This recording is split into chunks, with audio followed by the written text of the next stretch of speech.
It is 20 to 2 on the platform. Talk some baseball after 2 o'clock. Brad Walter joining us, NRL.com. He has been absent for a couple of weeks. It is a warm welcome back to Andy Raymond. And before we get on to talking about the league and everything else, my friend, look, all our deepest sympathies and love to you. I know that you buried a beautiful family pet over the last couple of weeks. And for all of us that have done that, it's just heartbreaking, mate. So we've been thinking about you.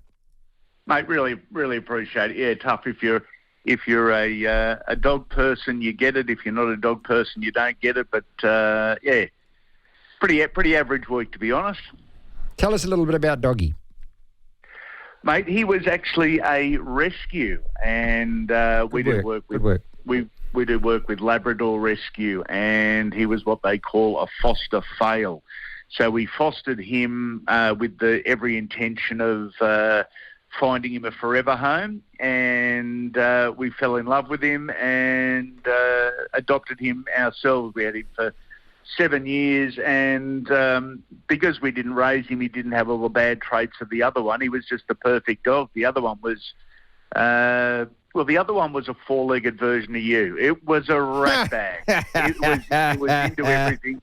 This one was perfect, and we said farewell, but we did it in a really nice way. You got to get another one?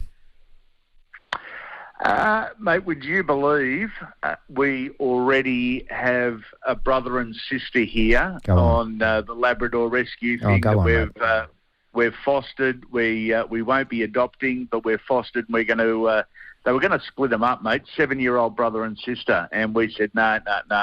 We'll take them, and we will find them a forever home at some stage. So, mate, that's our focus at the moment. Two beautiful little Labradors that just want to cuddle and play together, and we'll endeavour to keep them together. Before we get on to one more question about this, do you know what I love about Labradors, mate? I tell you what, it doesn't matter where you are on the property. As soon as that fridge door opens, they're right there. Hey, Dad, somebody's in the fridge. Dad, somebody's got in the fridge, mate. I know, Dad, I'm here. It's all right. I'm guarding. They can hear a cheese wrapper or they can hear me getting ham out of the container from a mile. You know. Oh, mate, thank you so much for sharing that with us. All right, let's talk about the NRL Grand Final to start with before I get your quick predictions on the Dally M's and stuff. From what you saw over the finals, these two teams, Penrith and Brisbane, did exactly the same mirror image, wasn't it? Both of them belted Melbourne Storm. Both of them comfortably took care of the Warriors. Look, it's the same in the AFL as it is in the NRL. It's teams 1 and 2 after the regular season, proving that they are teams 1 and 2, and they get the right to face off to see who carries the trophy. And look, it's not always a perfect world we live in, but in terms of sport, I think this is the perfect scenario. This is the two footy sides and footy clubs that get the ultimate reward for being good and consistently good. So I reckon it's a beauty. And you'd have to look through very different glasses to most of us to say these aren't the best two sides. I think they are, and I think they've earned the right to be in a GF. Do you think that they are more, what a weird question, but more head and shoulders of the rest than has been in recent seasons? Do you know where I'm going with this? That these two teams, to me, are on another level. I don't know how many seasons I've said, 1 and 2 are so much better than everyone else. Yeah, I agree, Marty, 100%, mate. I think in the last couple of years we've sort of said, I've said Penrith's, on paper, the best footy side, and then there's 3 or 4 sides a rung below them. This year, I agree with you. There's 2 sides that are head and shoulders above the rest, and there's probably another 2 or 3 sides that are a rung below, and then there's probably 6 or 7 sides that are another step behind them. So, yeah, mate, it's they are head and shoulders. And the good thing for the rest of us, the other 15 teams, is they're both losing a couple of players next year.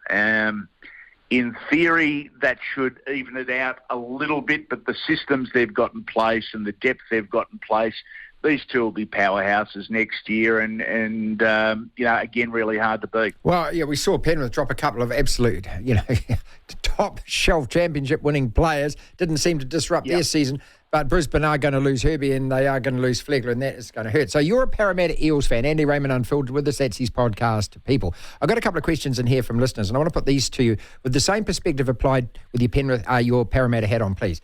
One of them, Lewis says, and we've just discussed this, we've seen teams have a great season, struggle to follow up the next year like the Raiders, Cowboys. Do you think the Warriors can avoid that next year? Toby says, my main worry is who we're going to win a grand final with if and when SJ goes. So 2 parts to that question, because every other team is now going to be wary of the Warriors, and Shaun Johnson's had such a fantastic year.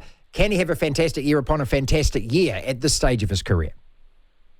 Yeah, look, mate, 12 months ago, there wasn't many of us that were overly confident that Shaun would play a full season of first grade, let alone play a full season of first grade so well. So what's the future for Shaun Johnson?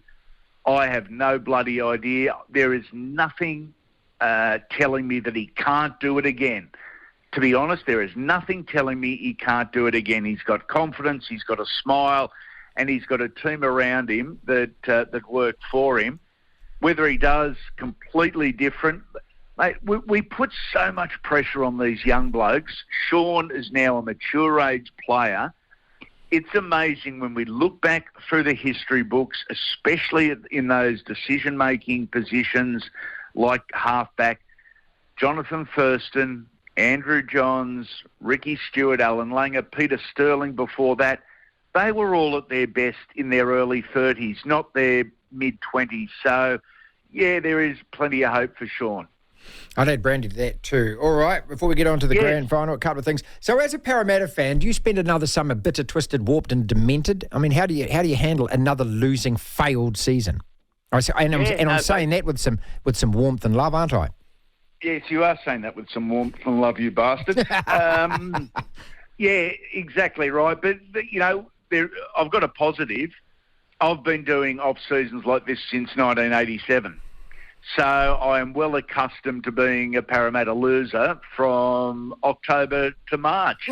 And slowly towards the start of the season, I get on the high horse and I get confident and I start pointing out to anyone that wants to listen just why Parramatta, this is their year. Yeah, same. Then from March to September, they disappoint me again. I do that with the Redskins every year, the Commanders every year, mate. That 2 weeks before the season starts, we're Super Bowl champions, mate. 3 weeks into the season, I hate them. I mean, final question on this. I've read some gut rot from, and I know that everyone's searching for an angle before the grand final, but the Sydney sides are banding together to support the Panthers because they don't want... I would say bollocks, mate. If I'm a Sydney side in Penrith, the last thing I do want is you meatheads from out the mountain winning it again. I agree. I don't know where or how that story came up. Absolute crap. Penrith, because they've been so successful, everyone wants at them. And because there's a little bit of arrogance mixed in with the confidence, everyone wants at them. I would suggest to you 80% of fans would be really happy if these two sides bashed themselves into submission over 6.5 hours. And it was 0-0. And that was at the end of it. They both have to share it and go home feeling sucked. That would be my beautiful grand final right there. Yep, you're exactly right. So, mate, I don't believe any Sydney side or any Sydney fan base in particular is cheering the Panthers. I think that's garbage. Eddie Jones, mate. So here's Australian rugby. They're going to be poaching and chasing every single AFL player and NRL player. $100 million in the bank. Hamish McLennan getting his thing out every time he has a press conference, mate. And all of a sudden, what happened? Go to the World Cup with an under-strength young side that can't even catch a ball that's kicked up in the air as they watch and let it bounce and a Fijian guy scores. I mean, how big a story is this at the moment? How big a story is him flirting with a Japanese girlfriend when he had an Australian wife? Mate, you're exactly right. And look, a lot of people, jury's out on Eddie. Gee, he rubs people the wrong way. And in life, perception is everything. You may be a good bloke, you may be a bad bloke, and it doesn't matter. It's how you're perceived is how you are judged and how you'll be remembered. And Eddie is perceived as a smart ass and he's perceived as a whinger. Now, at the airport before they went over to the World Cup... Oh, yeah, that was... He had a crack at the media and he said, "Are you blokes are so negative, mate? Yeah, blah, blah, blah." And he carried on a treat. Well, he's getting his comeuppance now. He really is. Concentrate on football, Eddie. Don't concentrate on what people think of you. Don't concentrate on other people and what you think of them. You've got big enough problems. There is not a positive sign in Australian rugby at the moment. And the arse is about to fall out of it because the broadcast deals are the only thing keeping the Australian Rugby Union alive and the dream alive. Sure, we've got a World Cup in a couple of years and that will refill the coffers financially. But even the old boys club that is rugby union and corporate rugby union, that is going to fall away because even though they're corporate buddies and they're high-flying bankers, they're happy to throw sponsorship money to something that is going to generate a return for them. But they're also smart enough to know if no one's watching, no one's listening and no one cares, I'm wasting money. They are in a huge lot of drama, mate, and this is going to unfold. Probably not over the next 4 weeks, but leading into next season. So leading into mid-February is when we sort of kick off again. They normally do it just a couple of weeks before the rugby league starts. They're in all sorts, and the fact that the Australian women's soccer team did so well and there was so much interest and the participation levels will be going up dramatically for both male and female in the world of soccer. Mate, rugby union is sliding down the snakes and ladders game of Australian sport at a rapid rate. Who wins the Dally M tonight, mate? I think it's got to be Sean. I really do. And that's whether he was the best all year, I don't know. I really don't.